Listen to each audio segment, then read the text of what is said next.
Hey there, welcome to Mike's Florida Homestead. Today we're going to continue in our series on defending the homestead, and we are looking at a fun whip video today, and I call this David and Goliath because I am going to compare my largest handgun to my smallest handgun, and what is the purpose for each of these guns that are so diverse. So let's get in and get started. Let's first start with Goliath, my largest handgun. Let's take a look. This is my Springfield Armory XTM Elite, chambered in 9mm. This gun is a great home defense gun. Let's take a look at it. This is a fairly good sized gun. I went with this one because it's got the longer barrel, which helps you really to get on focus and stay there. It helps manage recoil. And the other thing that I like about this gun is this. This baby holds 22 rounds in each magazine, and I have 4 magazines. So I have 88 bullets available, loaded up, ready to go at the drop of a button. So, some of the things I like about this, it's been a very reliable, very accurate handgun. Of course, the capacity is probably one of the big ones. This is something I have beside my bed in that case. So in the middle of the night, if something goes on, I have the option of this or my 12 gauge pump shotgun. Each have a flashlight on it. So with the XTM Elite, it's made by Springfield Armory.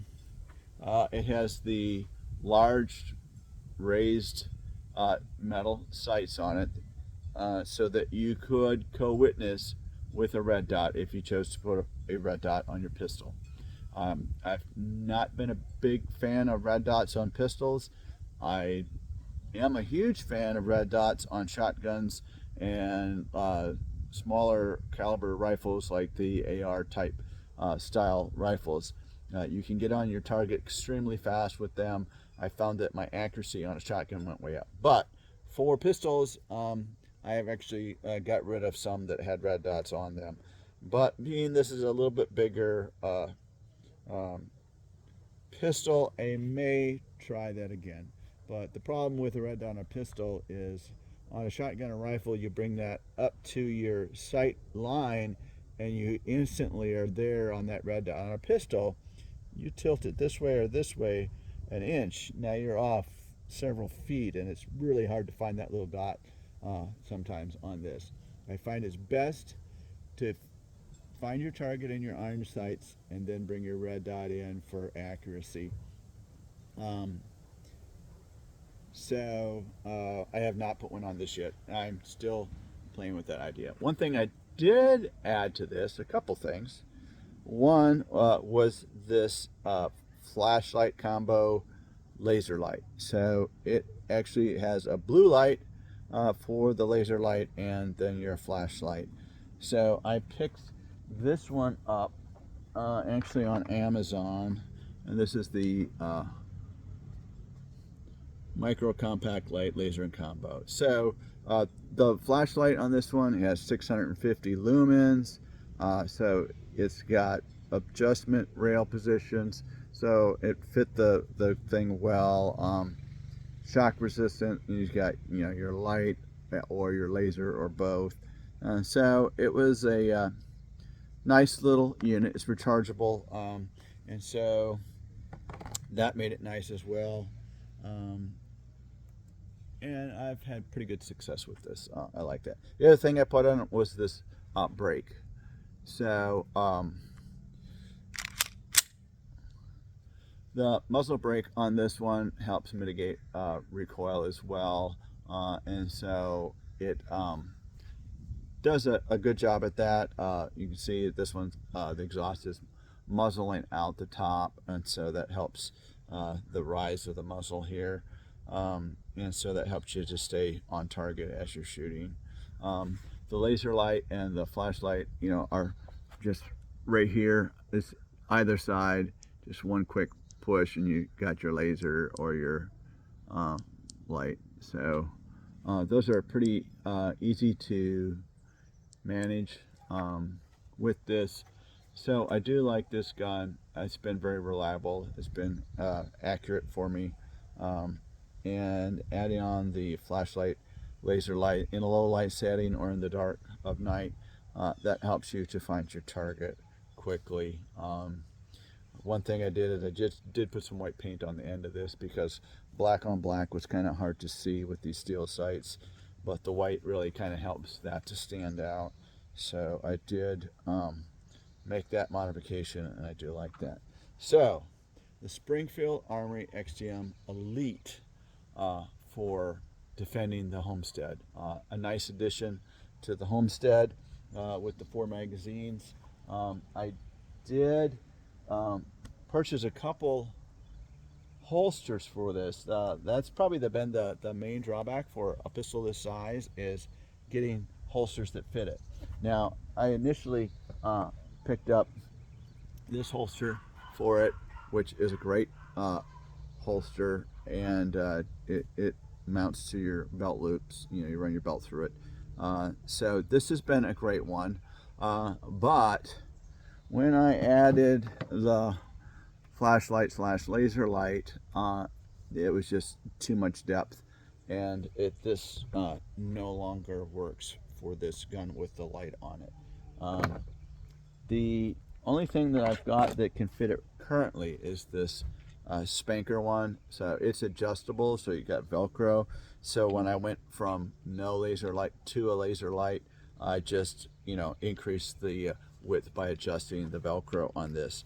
Now this one, it's got loops that hook to your belt, and then 2 more straps that strap around your leg. And it does hold it fairly well, but with as heavy and big as that gun is, I find that it's a little bit floppy as you walk, or if you had to try to run. It does have the snaps across the top, so the gun's not going to fall out, but it is kind of a little bit clunky compared to all of the other holsters that I have, holding your gun a little more secure. But you can throw it on your hip and go if you had to bug out situation where things were really seemed to be bad.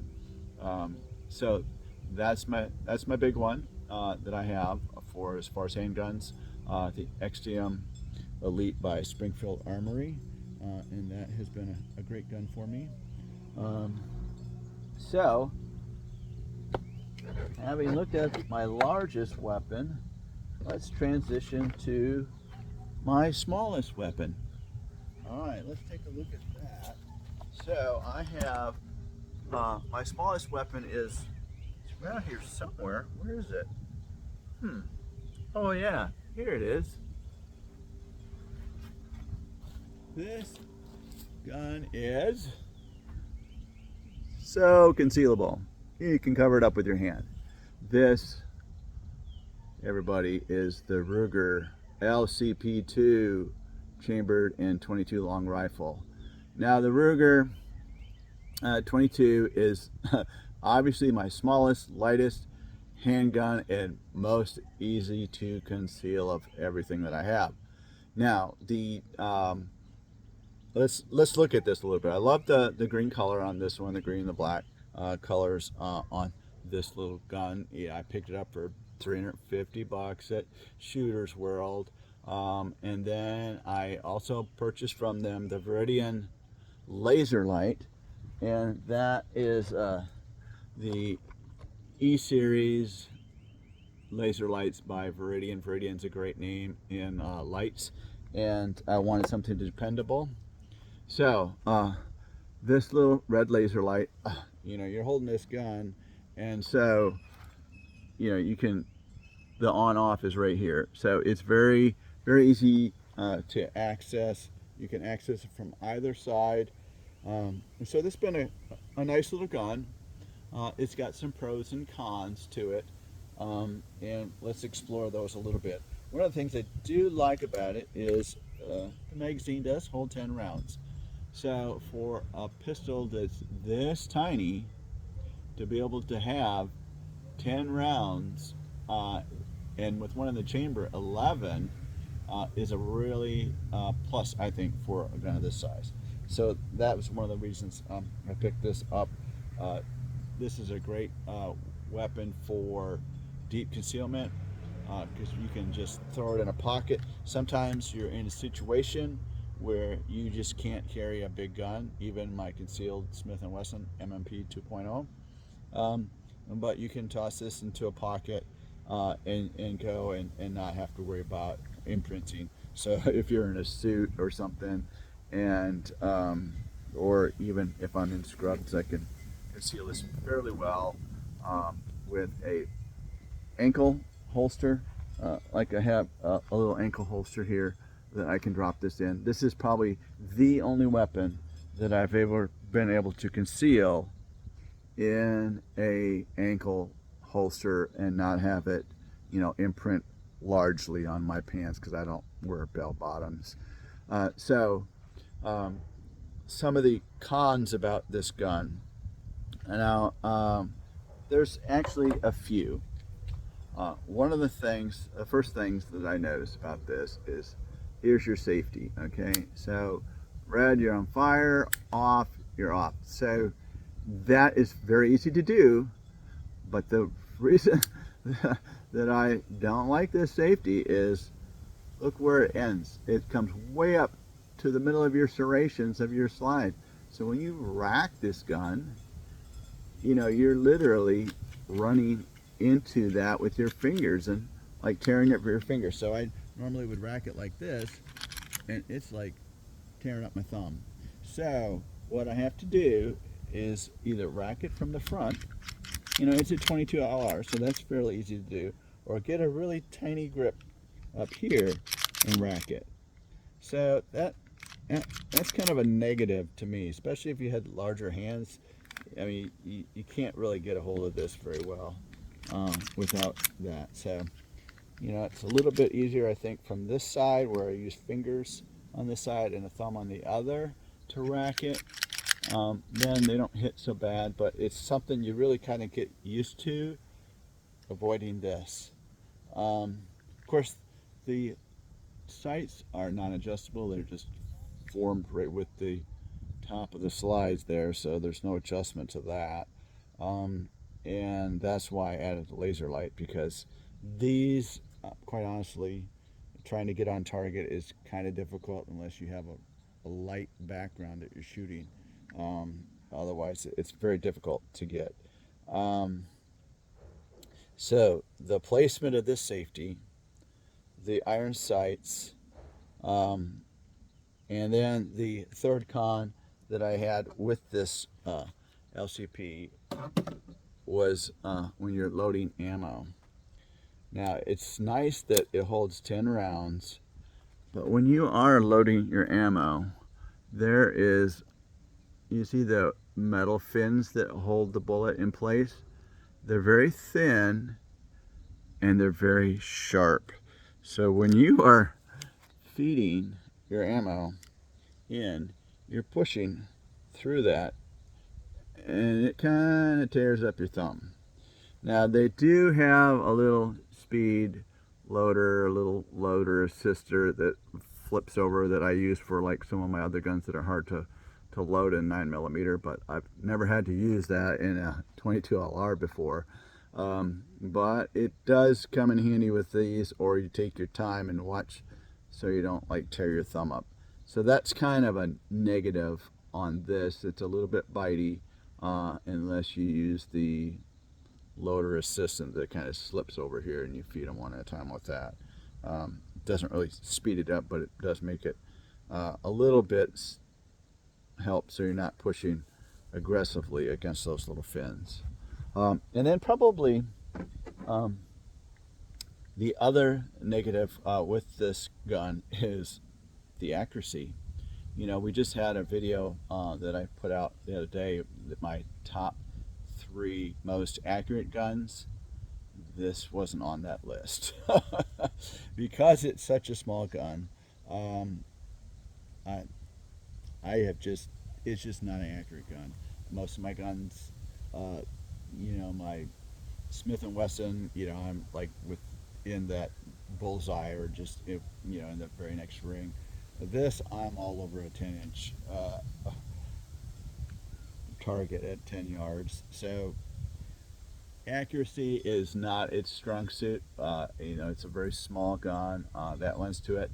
And the first time I took out, everything was going to the left, getting low by like 6, 8 inches. I did oil it up. I had some jams the first time out. It doesn't like all ammo, that's for sure. Only certain brands will it work in here. So if you're doing like mini mags or anything high velocity, it worked fairly well, except for the Aguilas that I shoot probably the most of all my 22 LRs. Would not chamber in this. Every time it would jam every shell or every other shell. It would only come back halfway, and then my shell would jam right there, and I'd have to rack it and rack it and clear, rack and clear. So, but if you're shooting the right ammo, it does well. So take a look at that if you get one of these. Be aware that you want to test out a few different ammos from different brands, because they all don't work through here. Now my Normas that the tactical ones from Norma that are fairly inexpensive, those worked great. And I picked up another brand the other day at Rural King for like $3-4 a box, and they worked out good. So just tried the different ammo out. But this is not a primary weapon. I don't think it's dependable enough for that. And I don't think it's accurate enough for that. That may change for you, and I'm going to continue to play with this one and see if I can improve my accuracy with it. But at this time, just the accuracy is just not there. I've got to work a little bit more with my red dot. I went out to the range the other day again, but they've been outdoor ranges, and you just cannot pick up that red dot during the day. But in the evening or in low light situations, so I'm gonna have to go to an indoor range and sight that red dot in a little bit better. But yeah, for what it is, it's a great little gun. So if we compare these two, my Ruger LCP2 in 22 long rifle versus my large Springfield Armory, you can see what a huge difference they are in size. And if I try to let you see that, yeah, just no comparison. But they are two completely different guns for different purposes. There's no way I can conceal my Springfield Armory, but in a home defense situation, it's a great 9mm to use for that high capacity ammo. So that's a great gun for that. And for deep concealment as a backup pistol, or even a third pistol, if you're bucking out and want to throw this on an ankle and throw my 380 on a belly band, or in my waist, or in a holster around me, and then go to my big 9mm for my primary gun. It's nice to have lots of options, and if you ran out of one ammo, it'd be nice to have something else. So thanks for watching my comparison of my smallest little handgun to my largest handgun. And I hope you enjoyed that. We're going to have some more series coming up where I take a look at my shotguns for home defense. Now I've got several shotguns, and which is best? The pump, the semi-automatic, 12 gauge or 20 gauge? We'll examine that in a future video, so keep a looking out. So like and subscribe, so when these new videos come out, you can take a look and see how we're doing it down here in Florida at Mike's Homestead. Thanks for watching, and have a great day. Thanks.